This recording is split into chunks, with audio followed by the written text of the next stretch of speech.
Hello everyone, and welcome to the climactic final confrontation with the X-Hunters, the leaders of the Mavericks. Now, there's a blind drop to a bunch of spikes. What you want to do, at least if you're not good at memorizing things, is just dash off and hold right, and it'll just carry you right into an enemy so you can damage boost over the spikes.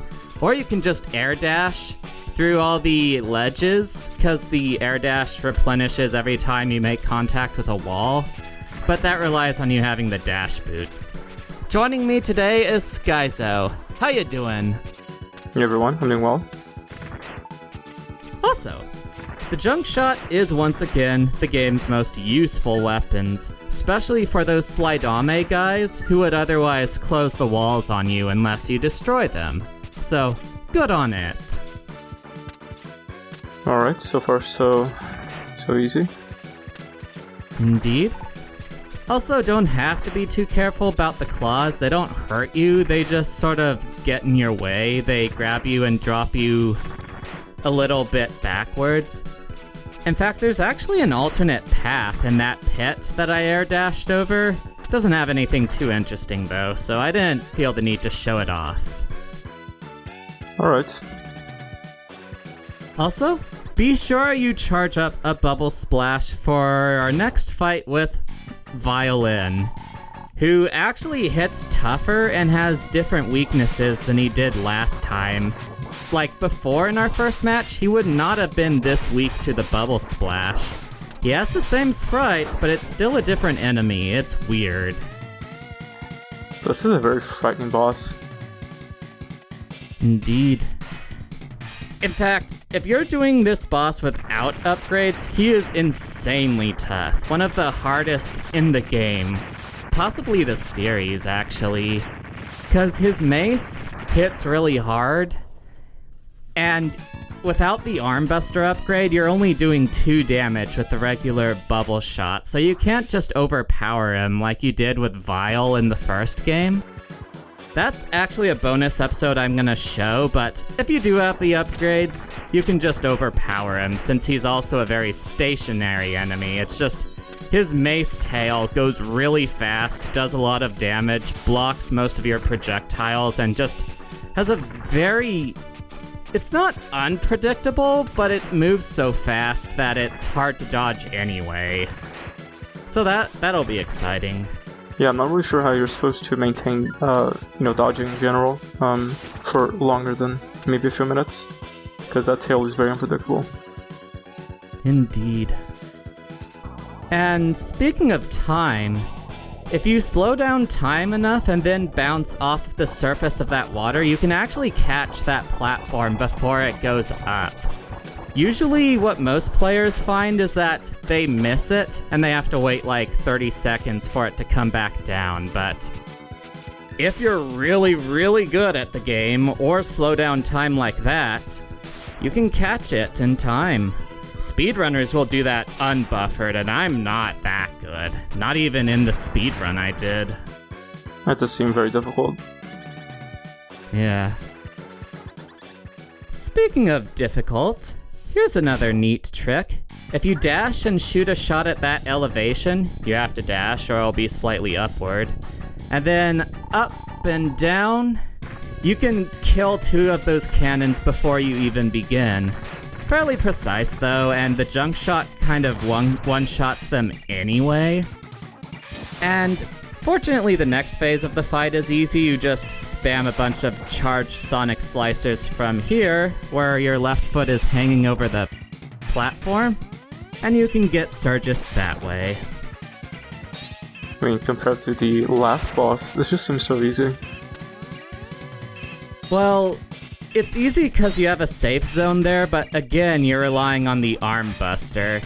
If you don't have it, the easiest way I know of, because you don't know how far the ball will go before splitting up, is to sort of get between these 2 platforms and jump or move as needed. That way you're at a constant elevation.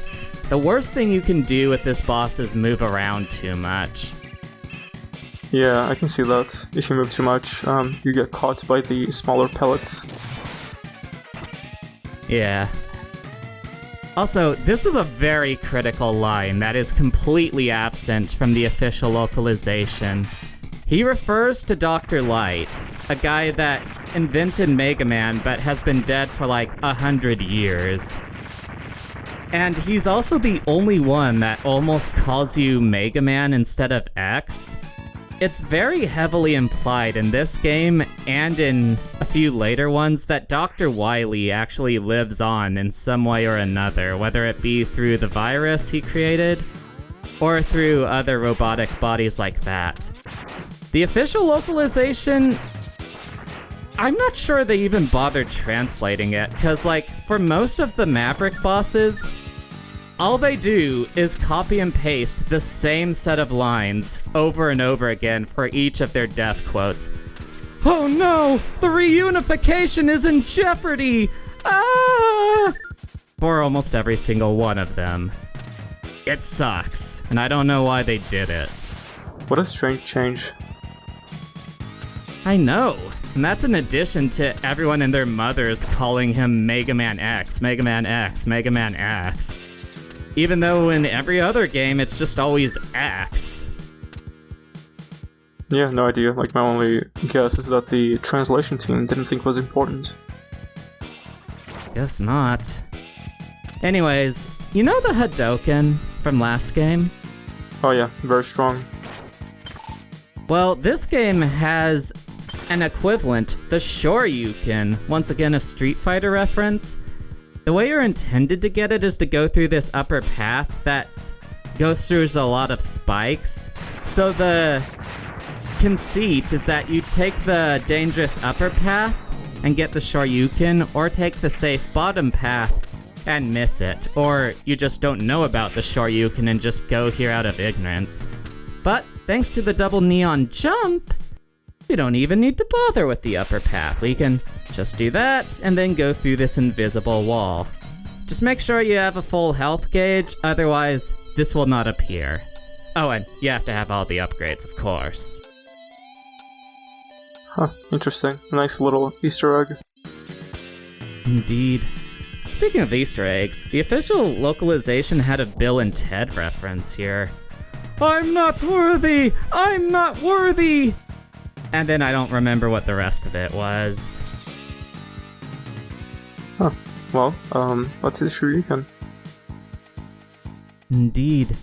This one is similar to how it was in the last game, except this time it's down, down, forward, forward. That, or you could do forward, down, back, but that one is tighter to do, so it's more difficult. I prefer doing down, forward, forward, if you can manage it. And when I say down, forward, I don't mean like press down 2 times and press forward 2 times. You're basically rotating on the D-pad. Well, this move seems a lot more risky, as opposed to the Hadouken, because it's not a ranged attack. You have to get in close, and you're gonna take damage, I imagine. Oh no, you're invincible during the uppercut. Right, but once it ends, maybe? Yeah, once it ends.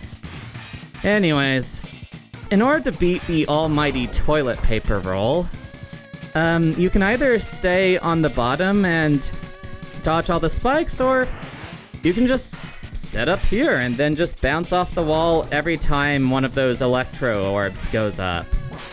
Or you can just Dragon Fist him like that. That works too. Wow, that was an insane amount of damage. I think it does like 8 damage every few frames. I don't think it's like 1 every frame. But yeah, it will crush just about anything you get in contact with. It's not as good as the Hadouken, but you know, it's still pretty dang good. Also, here's the intended way of getting the Hadouken if you want to bother with that. Use your air dashes, make sure to charge up a speed burner, and then once you're past this set of spikes, you air dash left. Kind of tricky, but you have extra lives respawning near where you spawn at, so it just takes some time. You won't game over or anything. That didn't seem that bad at all, actually. Yeah, so it's a choice. Anyway, time for the refights, Guyzo? Let's get it. Yeah. So, this one, unfortunately, is one of the only regressions from X1. Instead of spacing them out throughout the fortress stages like 1 and X1 did, this one goes back to the usual pattern of, here's a bunch of guys that you've already beat before, beat all 8 of them in a row, and we're even gonna give you health pellets so you're not actually at risk of dying. Huh. Well, that makes it easy for us. Indeed. So, like, the only minor thing I could tell you is that I want to save the second left capsule from the bottom for last, because I actually haven't gotten the half of the sponge he used to be achievement yet, so I can't just Shoryuken him. And he's probably gonna damage me as I'm killing him quickly, so I want to get everyone else before I get to that one. And there's also the wheel gator fight in the very upper right. That guy is really tricky to Shoryuken, so I want to actually use the strike chain method I used the first time I fought him. So what I'm saying is leave those guys for last.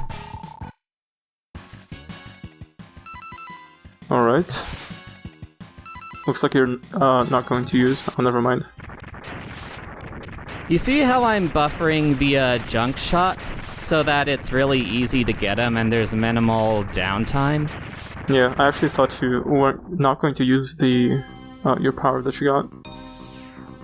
Oh no, I totally am. I just needed him to stand still, cause the Dragon Fist goes through invincibility frames. Fair enough. And we're actually gonna use that tactic again, I think on Crystal Snail. He's the next guy coming up. Crystal Snail, and they couldn't think of a better name for him? Nope. Yeah, some of the animals they chose for this one were a little weird. I know. Yeah. Like, of all the animals, you picked the snail. And a sponge. That's not even an animal. Yeah, that one too, and that's so strange. Anyway, buffer a buster shot, wait for the health gauge to fill up, and you can actually press the shoot button before the fight actually begins, and he'll still fire. And yeah, punch him at the right time, and his shell just disappears. I don't know how to explain that, do you? I mean, that just seems appropriate for a snail, maybe. Because, like, he's so weak. Oh, yeah. But yeah, otherwise with Centipede and Snail, Centipede is just teleporting around everywhere, and Snail is always in his shell, and you have to wait like 15 seconds before you hit him. For me, it's just a lot easier to get him stunned like that, because they'll be frozen in the air, just sort of convulsing and being electrified, and that's... I mean, speedrunners don't need to do that. I do. So, that's how it is. Well, so far my favorite boss has to be the Centipede. He's so cool. He is. He was in Zero's unit once. Yeah, well, I like his theme of, like, shadow arts, I guess. Yeah. Also, speedrunners would Dragon Punch this guy while he was stunned, but once again, don't have the reflexes. I can have the reflexes for the strike chain kill though, so that in itself is... that took a lot of work. That's like a 3-frame window.